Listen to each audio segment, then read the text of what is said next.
It is time to get tied on. We're off and running. A Saturday, August 19th edition of Gulfstream Today from our paddock studios here at beautiful Gulfstream Park. Acacia Cordy, Jason Blewett alongside. A great day and a perfect day here for thoroughbred racing. It is. We have a great card on tap. 12 races coming up. Some stakes action with the Tortugas later on today. Nice maiden races as well. First post, 12:45 p.m. and we're set and ready to go, I think. A huge day as well throughout the country, of course. Up at Saratoga Racecourse, it's Alabama Day. We were just commenting whether you're at Saratoga or watching the Toga races via simulcast or down here at Gulfstream Park, the summer just flies by. I can't believe it is Alabama Day. And of course, at around 8:45 p.m. Eastern, our time of Arrogate will try to put that very disappointing and mystifying effort behind him in the Pacific Classic. Really big weekend. You have the top two rated horses in the world, with Winks coming back to win yesterday in Australia, Arrogate coming back today. We'll see if he can get back to the winner's circle after a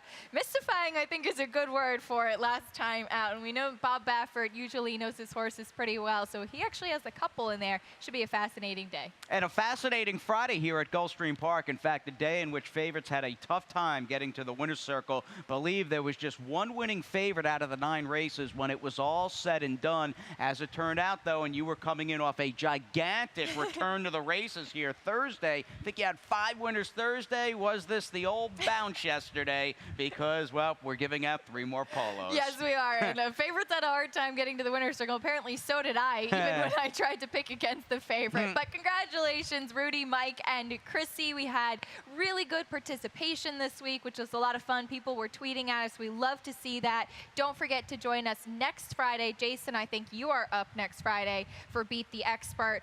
We do it each and every Friday. Always a lot of fun to have everybody join in. All right, that'll be Travers Eve as well, so we'll certainly be in a good mood at Gulfstream Park. And again, it's pretty neat seeing social media buzz with people getting excited about playing Beat the Expert. Good stuff all around. Now let's turn our attention to what's on tap. And boy, there's a lot on tap today locally at GP. We have no fewer than a dozen races on the card. We begin a little early than usual at 12:45 or thereabouts. Dollar rolling super high 5 in the first race today. And of course, that coincides with the opening leg of Saturday's early pick 5. A bit later on, we will bring on the second, the belly, if you will, of 3 pick 4s. The middle pick 4, don't forget about that. It's a very popular wager. Starts in race number 5 today. And then we get to the feature, if you will. Rainbow 6, $171,000 plus in that carryover. It's climbing and climbing. Lots of singles yesterday in the nightcap, Jason, but it did live another day. So don't miss out on that in the 7th race. And then we'll cap things off with the 50-cent late pick 5. Yes, that was trainer Kathleen O'Connell, who for her sake ran 1-2 in yesterday's last race, the nightcap, the 9th here at Gulfstream Park. No runners in on the program today for trainer Kathleen O'Connell, who did sweep the exact and does a great job. Now, as we focus in on the program here today, we are, of course, fast and firm. It's another warm one in Hallandale Beach, but there is a bit of a breeze here in the backyard. Palm trees right out in front of us are swaying just a bit as we focus in and take a look at your early pick 5. And I'm wondering if you used my old buddy Rory here in the first. I did. I like Rory here to start things off, but to me, there wasn't really a clear standout on paper because Rory's coming off 3 in the money finishes, though I do think he might be one of the stronger horses in here. All's well, recent maiden winner, not the best stats for that barn, though he did win nicely last time. So I will spread in the first race. Just going to use 2, the inside 2, Roll It Gal and Grand Chama in the second race. I think it's really between those 2. One of them's got to win, in my opinion. As we get to the third, going to be using 3 horses in there. I thought that was a tough race. Dino Dude looks to be the one to beat, making his second start. Again, still some questions. Cantaclaro turning back in distance. Then we look to the 4th race. I'll use just the outside 2 in there in the 9 Francesco Appeal. Really do like this one, dropping down in class for Larry Pilati, backing myself up with Illustrious Sun. And then in the 5th race, I really like Gear Jammer today, but he's breaking from that far outside post and post 11, and we'll talk about this a little bit later on today. That outside post going this distance on the main track is not an easy feat to, or on the turf, excuse me, not an easy feat to overcome. So I'll back myself up with Ari Dios, $48 on this Saturday. All right, 48 bucks to start you out. Let's talk about the cast that includes Rory in race number 1. And by the way, plenty of turf on the program as we kick things off at a mile and a 16th, 2 lifetime, $10,000, 3 and up claimers, 1 scratch of the 4 lefty coming. I think there's about a dozen scratches on the card today, but that being said, even after scratches, 121 entries spread throughout the day's 12 races. So you do have some big fields to certainly analyze and handicap, and that should make for some great racing here at Gulfstream Park. I am a fan of Rory. What caught my eye with him originally was the bad trip that he got and maybe lackluster ride back towards the end of May, on the 27th of May, in fact, and that was the race that had, at the time, put Miguel Vasquez in the doghouse with Calabrese. He has since picked up recent mounts for that operation, which I'm happy to see because he's a terrific rider. Since then, Rory's had nothing but bad luck, and even last time out, it was like he was finally in a race, I think, that suited him in the talent department, but Yager was loose on the lead and wired the field, taking a big drop at 3 to 5. I don't think he encounters a horse as good as that in today's first, and I'm going to take Rory as you take one of your favorites. I know you're a fan of the 9 Second Street. I do like Second Street, and quickly to touch on Rory, I thought last time he kind of made that mid-race move and then ended up just not being good enough to compete with Yager, and I think on the class drop, and he seemed to be a worthy favorite that day. He's got Edgar Zayas up this afternoon, certainly a logical contender. Now, Second Street, if you go back and watch that race again, he actually does come out of the same race as Rory, and I thought he had the tougher trip of the two, and he still ran okay. He does seem to fit at this level. He's had kind of a tough time since breaking his maiden in a little bit of a similar scenario, but he was a little bit rank at the back, and he tried to come up the rail last time out, so I'll give him another shot in here. But like I said, looking at things on paper, I mean, you do have All's Well, and we'll backtrack to that race on the 28th, Jason. This was the maiden win for All's Well, who'd kind of had a tough time getting into the winner's circle, and we'll just pick it up from the quarter pole there. He kind of sat back off the pace, got a really perfect trip in here, started to move heading into the turn. Night Rhythm, who's will just freeze very quickly. This is the one in the red cap and the blinkers on the lead. We'll let it go from there. That horse took a ton of money early on, but again, looked like a nice trip for All's Well. And clearly, I think All's Well is properly spotted first time against winners. They don't run him, say, for a quarter or anything like that, or even 16 for the 2 lifetime. He's in for the 10. What I don't like is a stat here, and I'll tell you, this was a category I had a feeling, at least going in my gut, that Frank Calabrese and his current trainer, Angel Rodriguez, had big numbers in. Last out maiden winners returning and claiming races, which I think pretty much fits the mold perfectly with All's Well. They're just 2 for their last 26 together for 8%. So that was a little worrisome for me, even though I put the horse third. I totally agree with you. And last out maiden winners on the turf is just 1 for 17 over the past 5 years. So kind of the same thing. Numbers aren't everything, but sometimes it can be a little bit of a sway one way or another. No, we do have some good numbers coming away in race number 2. Now, as far as really getting cute in this field, I don't know if this is perhaps the best race to kind of swing for the fences. It really, at least on paper, boils down to very much a 2-horse affair between the drop-down Roll It Gal, and I picked her on top mainly because of that big drop in class, and then you've got the reclaim for Victor Barboza Jr. in the 3 Grand Charmer. They really look like they'll be first and second in the wagering by a long ways, and we'll show you quickly a stat with Victor Barboza Jr., who again saw fit to reclaim this filly by Bellamy Road. He's done excellent work stretching horses out first off the claim. 4 for his last 7, and if Roll It Gal, for whatever reason on the drop, doesn't fire, well, then Grand Chama might just win this race. I agree with you. I really, as I said earlier, it looks like it's a 2-horse race between the 2 of them, and sometimes you say it's a 2-horse race, and then some big long shot comes in and upsets things a bit. But Roll It Gal on the drop, it is a significant drop in class. She faced the likes of Artie's Bourbon Girl last time, who had been in very good form at the time in Starter Allowance Company. She certainly looks like she's more forwardly placed when she's at this level too, but I much prefer Grand Chama going the mile. I think that's the best distance distance for her. And I love that Victor Barbosa Jr. reclaimed her because he's not the type of trainer that's afraid to put a horse out for a tag and hope that it gets claimed. So to reclaim, I thought was positive. And Abby Medina won a couple yesterday. Yeah, coming off a good Twilight Friday is 7-pound apprentice Abby Medina. We'll see how he does for Mr. Barbosa in race number 2. As we turn the page, how about a little turf sprint action coming up in Saturday's third? It's a $12,500 maiden claimer for 3 and up. And kind of a neat little rematch and very much a tale of the tape as far as 2 horses coming out of the same race on the 4th of July in the 7 Dino Dude and the number 9 Disco Man. Today, you've got Disco Man, who's had a lot of chances, 0 for 11, whereas Dino Dude off a pretty solid debut where he was off poorly. I thought he ran a big race first time out for trainer Larry Pilati. He did, and we'll show the head-on of that break because he just slammed the gate on the left side at the start of the race and was actually, he's the number 7 that day, so keep an eye on that. He was very hard to handle after that too. So there he is, he gets, bumps into the gate, and then if we'll freeze right there, now here he is over in this area. So then he moved out off of the rail as well, and we'll just let it go from there. And as you said, this was his very first start, maybe some greenness as well. And then as we come around and pick it up at the quarter pole, we'll freeze again. Here he is on the outside, just very, very wide too. Keep an eye on the red cap as we let it roll.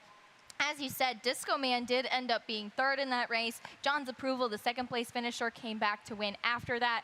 I like Disco Man. I've picked him so many times, so I had to jump off the bandwagon a little bit today. But Peter Walder heating up again. Yeah, I'm hoping, you know, the start to this week at Gulfstream, winning a race on Thursday with Chiseled and then coming back, and the way my Bocati ran in Fridays, I think it was the 2nd, upsetting at 6-1, where she was battling for the lead and basically was challenged every step of the way, and the way she kind of just dug in, I'm wondering if the barn is back into a groove. So they've got 2 wins and counting on the week. That's good enough for me with the 9 Disco Man. But all that being said, with the rematch from the 4th of July, you headed in a completely different direction, and that different direction is Cantaclaro, who is taking a big, big drop down to maiden 12.5. It's the big drop. It's all the way down to the bottom for this one. But the last couple of races, he was beaten by big lengths on the turf. He's also turning back to the 1 turn, which is kind of what drew me to this horse, because yes, he's an unknown going the 2 turns, but I like to see Luca Panici up.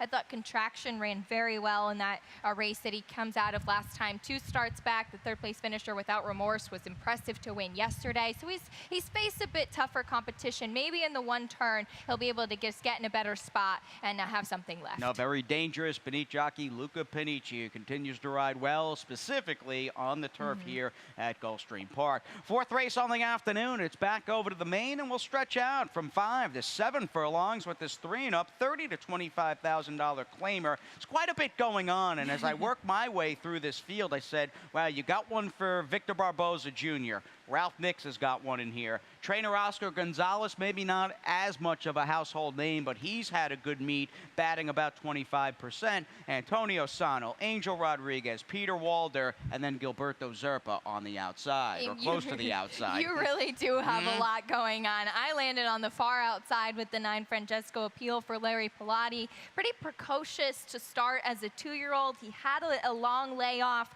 They tried shipping him up to New York once. That didn't work out. He's back down in Florida, and he's been working very well at Gulfstream since coming back down from New York. So I really like to see that. Most recent 6 furlong work looked like it was just kind of a maintenance. Prior to that, he went 3 furlongs and 35 and 3 over the main track. So it looks like he's coming back sharp to me. He has some speed, and more than anything, he's just taking a big drop in class. Yeah, I missed this horse my first run through, and you bring up some great points. And his last Gulfstream start on May 12th wound up chasing outside against an impossible to beat rail, and I thought and think that he ran actually, for all intents and purposes, pretty well to finish 2nd behind Coronado again, who has not been able to emulate his big wire-to-wire win that afternoon. Now, one inside of your top selection is the 8 Illustrious Sun, and I take it you're looking for the speed to really hold in this race, because they look like the 2 fastest early as they both drop. They do, and Illustrious Sun is taking a drop in class as well. He's also turning back in distance, going from the 1 1/16 to the 7/8. That is where he broke his maiden. It was on a sloppy track that day,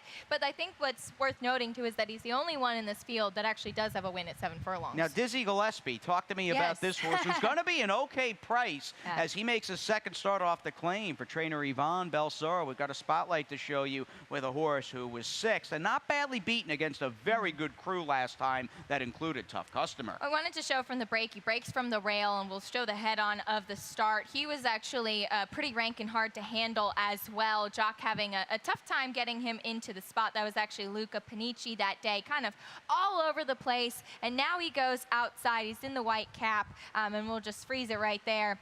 There he is, at the back of the pack, all over the place, just a bit of a mess early. Now we'll just let it roll again.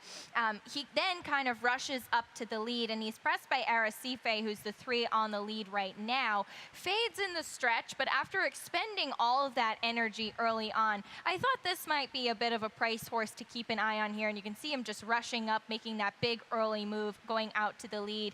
Dylan Holland going to be aboard. We've heard this is a rider coming over from Britain, does have some talent as well. Ran on a nice Patrick Biancone horse to be 3rd yesterday. All right, some good news there and a nice price to be had on the one Dizzy Gillespie, and a very eventful start around and tour around the Gulfstream main track last time out. Very good replay chosen by you. And, you know, you look around, if the 8 and 9 really hook up in this race going 7, it might set it up for a horse that can finish, and maybe you get a stalking trip up close to boot with Dizzy Gillespie from the rail. It's a very tricky race in the 4th. As we continue on, again, 3 pick 4s on this 12-race card at Gulfstream Park. We'll begin that middle pick 4 with Saturday's 5th. Back on the turf at 7.5 furlongs. These are 3 and up claimers. We finally have an agreement as far as the win goes, but you take the good with the bad. You like the recent form, and Gear Jammer, one of my old buddies from back north, he's really been good for Jose Pinchin, but he begins sort of this intriguing sort of trend from here on out today at GP, where some big major players have very tough wide posts. There are several horses today that really figure and are drawn far outside, and that's going to make it very tough on them, not only going 2 turns on the turf like that 7.5, or even the mile is very short into the first run. And that's what's hard about Gear Jammer, is that yes, he's kind of a horse that comes from off of the pace, but he's not really far out of it, and he's not a speed horse either. So it's going to be tough on Edgar Zayas to get him in a good spot early. But I just think he's been so impressive lately. Vigas and Weeza Gone Gray put on a show last time, and he was a good 3rd there. He was a nice winner 2 starts back to get the non-winners of 2, so he's recency on his side. And if you're wondering, and not to say that Gear Jammer does not have a top rider on his back today, Edgar Zayas, he certainly does. And Edgar, again, a week ago hit his 1,000th career winner, and is a rider who's only going one way, and that is trending upward. But if you're wondering where Tyler Gaffalione is today, because he's got a number of mounts on the program that are going to get bet that he was aboard last time out, he's riding Salty for trainer Mark Cassie in today's Grade 1 Alabama at Saratoga. In talking about some of the competition, I'm hoping a stretch back out around 2 turns and getting a little more yardage to play with can at least sneak the 8 Burning Wild up in the number. I think, to be fair, his last 3 races, despite the fact that he's a glaring 2 for 69 in his career, his last 3 races have been pretty good. And despite that, he's had 14 seconds and 11 thirds, so he's done a pretty good job in picking up checks, finishing in the money. I just went with the 7 Ari Dios, who's been running at this distance in his last couple as apprentice, Nicky Figueroa, in the saddle. All right, a single bug now is Nicky Figueroa after hitting 40 wins here Thursday afternoon. We move on to race number 6, ever so close to the opening leg of Saturday's Rainbow Six. It is a long one, but again, it is about stamina. It is not a sprint. This is more of like a Breeders' Cup turf type card, where you just want to take it slow and steady early on, but opportunity clearly abounds with these big fields now. And the good news, again, we lost a dozen horses or so at scratch time. A few, and quite a few, were also eligibles or fringe players at best. 6th race today, however, really changed. This is a race that lost its big favorite, the 10 Players Luck. And with him out, and you can also take out the 4 Dardo and the 7 Wild Wigglin' Jack, you're dealing with a completely different pace scenario, and that was enough for me to completely just change my selections around and put the 5 like you did, Golden Cantharos. I think you and I see this race similar, where he's the fastest early on. I was intrigued by this horse anyway, but you're absolutely right. It looks like he's going to dictate the pace now. He's first off the claim for trainer Gilberto Zerpa, and first off the claim in the money last time out. He bats at 34% with that move, so he does a great job of keeping horses in form. Edgar Zayas up in that early speed. That was it for me. All right, we got the 2 Lil's Fast Boy in the second spot. He's a very logical contender in good form, and the good thing about him, he's got a number of weapons in his arsenal, if you will. He is not a one-trick horse by any means, and I think he's tactical enough that even if the 5 gets up there and controls things, he won't be victimized being too far back off of the pace. And with the first 6 down, we'll focus in on Saturday's Rainbow 6, ever so close to 200K in the kitty. We'll have a Acacia's ticket and more after this break. At ExpressBet, we celebrate the champions that make horse racing great. That's why we provide more ways to bet from more places than ever. We've built an entire family of brands to give players more of the rewards they deserve, give bettors the information they need to win, and provide a community for horse bettors. Because the best way to support the champions of horse racing is to champion horse racing. ExpressBet. We are racing. Hey, South Florida, it's time to get social at sunset. This summer at Gulfstream Park, as the sun goes down, the scene heats up. Join us each week for Twilight Racing Fridays, a fusion of horse racing, food and drink specials, and live performances by local bands. Enter drawings and play horse racing bingo, your chance to win incredible prizes. Live racing begins at 2:15. Admission and parking are free. Visit GulfstreamPark.com for more details. Gulfstream Park, Twilight Racing Fridays. Get social at sunset. Just about at the half-mile pole on this edition of Gulfstream today, and glad you're with us at Gulfstream Park. It is Acacia and Jason joining you. We've talked about the first 6. It's on to the final 6 today as we start the Rainbow with 170,000 plus. We're halfway through, and the excitement's just getting started. We'll give you a look at my ticket here. I do have a single this afternoon, but that is because I wanted to spread in a couple other races. So I wanted to use 4 horses as we start things off. I think kind of a key scratch of Decant for Dave Fox, but a couple really logical horses. Intrigued by Curlin's Mistress getting on the turf first time at a price as we start things off. The 8th race I don't think is really much easier, as Tony Ann's Miracle on the outside really figures, but she draws post 12, going 5 furlongs. Not an easy feat, so I'll back up with a couple others. Going to be using the 6 Sunset Catch, dropping in class, and I have a little bit of a price in the 8 Ballara, who has some speed and going to the turf. Then the 10th race is where my single will come. That's going to be with Grubert. I couldn't really make heads or tails of this race, and talking about the post positions, this one has the rail, has the speed. I made him my best bet of the day because I think he can dictate the pace from the inside and back to the dirt where he seems comfortable with Vasquez up. Then going to go 3 deep in the Tortugas. I think Love Conquers, DeRocher, and Croy are the big players in there. I like DeRocher on top. I think all 3 of us actually went to somebody different, but I think those are the big ones that you have to use. And then just using 2 deep in the last, which is kind of an anything can happen race. Hopefully we get there for 38.40. I hope you do get there, and if you get to the last, you may want to have some coverage. I know you had to because you got a budget to play with. You only used 2 in the back end. That is a very tough race. I think I've got 4 coming your way with my late pick 5. But you do bring up some good points, at least as far as this opening leg to the Rainbow puzzle, in which we had that major scratch of the 10 Decant. And with that one out, David Fox still has the 1 who's going to be a big price in Crazy Kathy. He does have the rail, but with that scratch, I move on to the 4 Queen Jill, who's got some speed, was against the bias, chasing first to Mo last time out on the dirt. And at least this horse's 2 turf races this summer for a barn that's been pretty chilly. At least those turf races were respectable. They were respectable. And this,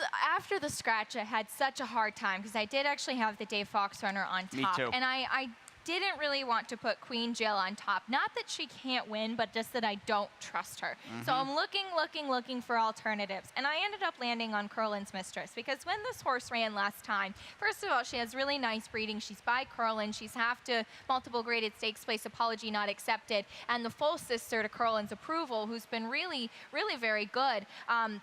adding the blinkers on. But when I looked at her last time, she didn't run as well as I thought she should given the breeding. And I actually even talked to Happy Alter about this and saying, do you think she wants turf? And he was saying with her pedigree, on the bottom side, they thought that she might take to the turf. So she's trying the grass today. She's had a sharp work since. I'll give her a shot at a price. No, she's an intriguing new face. And I'll tell you, if you were going to say, give me one horse who's really going to step up and run today in this 7th race, you'd say, well, give me Curlin's Mistress. She's an unknown, but again, she looks like she's heading in the right direction. And we always root for Happy Alter. I just hope the boys are out today, all right? Happy's twins, my boys, That's right. Roddy and Daniel. All right, let's move on to the 8th race, Acacia, and everybody else as we start Saturday's late pick 5, a field of 12.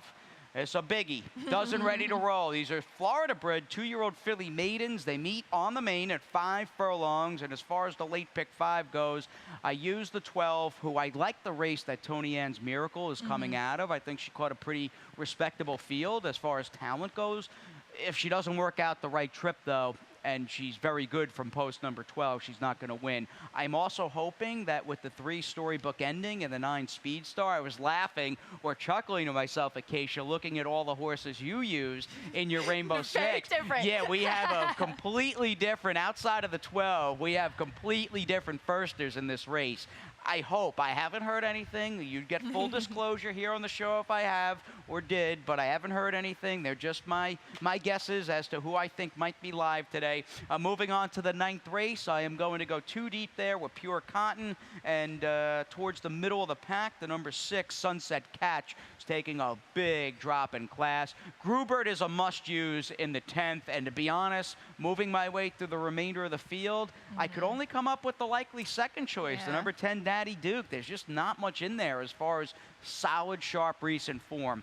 I loved Croy's last race with the blinkers on. We'll learn a bit more about him today because there's some serious other informed speed in our featured Tortuga Stakes, but I'm just going to roll the dice with Croy because he was just so good and monstrous with the blinkers added last time. And if we get up to the 12, I clearly like the horses that are more or less down towards the inside and every bit of the 1, 3, 4. And let's use a little 7 as well if we get there. You're going to want some coverage, though, in the last race. And in talking about this 8th race, again, I think the starting point is the 12, Tony Ann's Miracle, off a well-bet and solid debut. But you hate to harp on it, but, ooh, she's going to have to be good to win from out there. She has her work cut out for her today, and we'll show that race. Her debut race, I thought that she showed up with some nice lean muscles. She looked well prepared with the blinkers on for trainer Larry Pilati. There she is, the number 7 in the red cap, and we'll let her go from there. And the horse that's on the lead is Regan's Rose, who had some experience, had some speed, just freeze it quickly. This is a Mike Maker first-time starter, Homemade Salsa, who looked amazing in the paddock. She showed up ready to play, and we'll let it go from there. So she does end up passing, but I thought Tony Ann's Miracle, again, the red cap, red blinkers, in between horses, held on pretty nicely. It was a useful debut for her. You have to imagine she'd improve. I think she'll improve. Again, we'll see what the cards hold. Miguel Vasquez got his work cut out for him from out there with that filly by Here No Evil. In talking about the firsters, and there are quite a few of them, we've got a few sort of nuggets as far as the background and life stories go with the 3 Storybook ending and the 9 Speed Star. We'll show you. Let's hear the life story. Yeah, the life story. Let's sit down. This is, you know, the tome of Storybook ending. Perfect. Filly by Adios Charlie, owned and bred by Red Oak Stable. Now, there is certainly a win-early pedigree and reason to think so, considering the dam was 2 for 2 during her 2-year-old campaign. Both siblings to hit the track are winners, and her full sister, trained at the time by Ralph Nixon, she's got the look, won her first start by over 16 lengths. Conversely, we have trainer Safi Joseph Jr., who doesn't really start that many 2-year-olds, but he's got a Wildcat Air filly with Edgar Zayas riding the number 9 Speed Star. Now, this one had breezed an 8th at that OBS April sale in 9 and 4. At least you have a winner on the dirt in the family, and the second most expensive, priciest horse by by Wildcat Air. Of the 8, there was 8 of them that sold at that 2-year-old in trading sale. Yeah, some great nuggets. I looked at Speedstar for quite a bit. The dam was mostly turf, even though we did see one sibling win a couple times sprinting on the dirt. So I took a wait and see because it's not really a big move for the barn. I landed on some experienced horses, but certainly that does not mean that a live first-time starter, a well-prepared or precocious one like potentially Storybook Ending is, couldn't do it.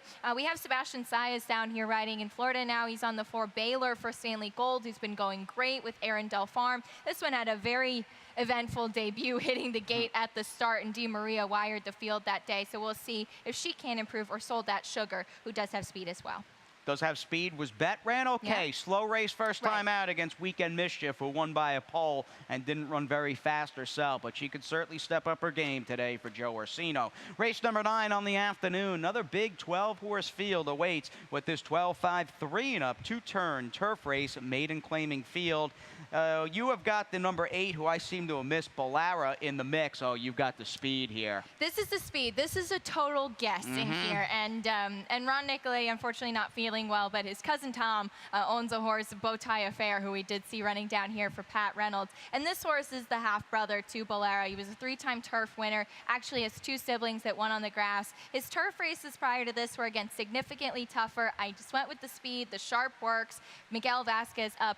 Total guess, Jason. Speed price play, but this will be potentially one of those very rare, potentially lone speed horses who are not over bet. I think you're still, because that seems to be an angle when you land on the obvious lone speed, those horses are always underlaid, and it seems like they rarely, if ever, win. You might be on to something a little sneaky here with a very good rider in Miguel Vasquez calling the shots.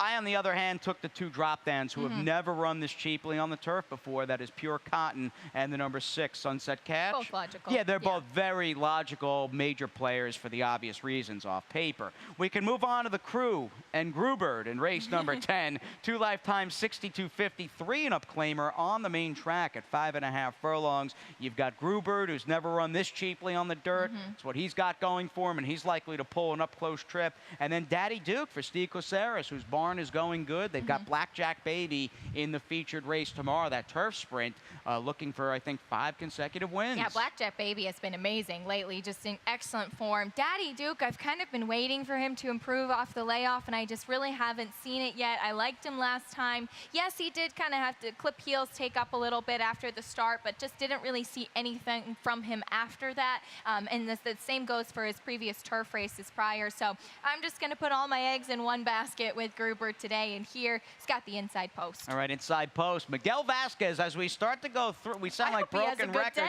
He may be sitting on a 10 or 11 win afternoon here at Gulfstream Park. Holy smokes. Did not realize my first run through just how many live ones he's sitting on. I guess it opens things up. When Tyler Gaffleone's not here, there's some live ones to go around, and when you're Zayas and Vasquez, you are definitely wanted for sure. Now, 3-year-olds ready to roll in our Saturday feature, the $75,000 Tortuga Stakes. Field of 8 with the early scratch of the 1 Porter Street, and it'll be neat to see because I've grown attached to like the 2 favorites in here in DeRocher and Croy. I like them both as racehorses, and I'm just curious to see when the dust settles and the turf blades settle after the wire, who is in the winner's circle. There's a lot to like about both horses. There really is, and we'll show the last race for both of them. I suppose we should start with Croy, as he did get a 90 Beyer speed figure last time. That was his first race with blinkers, and he's the number 1 that day. So he was sent from the rail. Several others went with him, and this was actually amazing, Jason, in that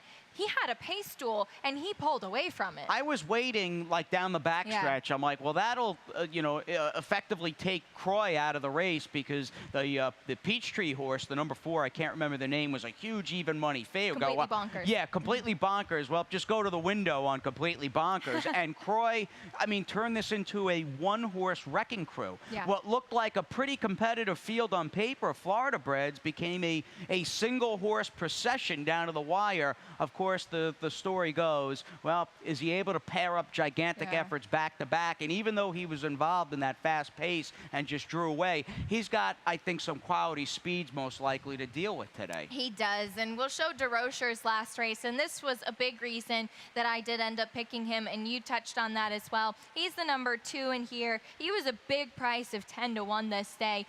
This is a horse that just seems to always run against all odds. He's got a ton of heart.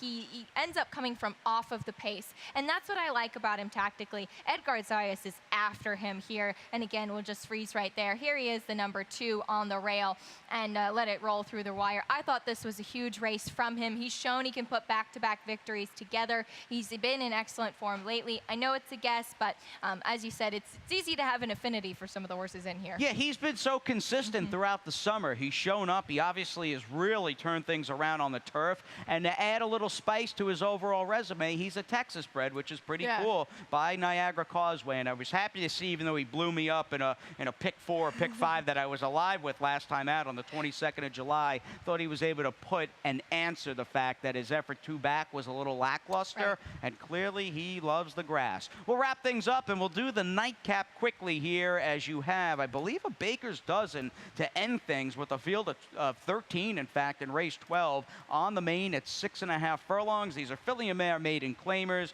and you and I both want. She's just kind of the fresh new face. You look at this race, and of the recent horses, you go, no, no, no, no, no, and then you kind of double back to Miss Maserati. That's literally what I did in here. Sometimes you look at a race and you say, okay, well, this is the horse to beat. Who else do I use? And sometimes you say, no, no, no, and kind of process of elimination, and this is who I landed on. All right, we'll talk about it later. A lot coming your way over the next few hours here at Gulfstream Park, so stay tied on. And the man up next, he's 10, rested and ready. It's our one and only track announcer, Pete Aiello, with your Saturday scratches and changes.